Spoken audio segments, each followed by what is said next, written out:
ইসরায়েলের বাণিজ্যিক নগরী তেল আবিব সহ মধ্যাঞ্চলের বেশ কয়েকটি অঞ্চল লক্ষ্য করে রকেট হামলা চালিয়েছে ফিলিস্তিনি সশস্ত্র গোষ্ঠী হামাস।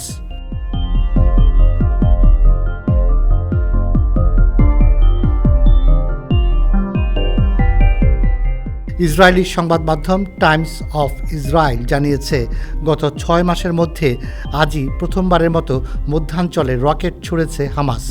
এদিকে সংবাদ মাধ্যম জেরুজালেম পোস্ট জানিয়েছে, এইসব রকেট ছোড়া হয়েছে গাজার দক্ষিণের অঞ্চল রাফা থেকে।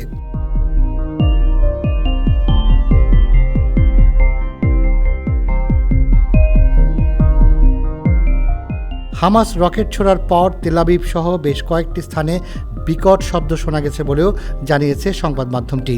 ইসরায়েলের স্থানীয় সংবাদ মাধ্যম জানিয়েছে, তেল আবিবে অন্তত 15টি বিস্ফোরণের শব্দ শোনা গেছে। ইসরায়েলি আর্মি রেডিও বলছে, রাফার যে স্থান থেকে রকেটগুলো ছোড়া হয়েছে সেখান থেকে মাত্র কয়েকশো মিটার দূরে অবস্থান করছে ইসরায়েলি সেনারা, আর তাদের ফাঁকি দিয়েই সেখান থেকে হামলা চালালো হামাসের যোদ্ধারা।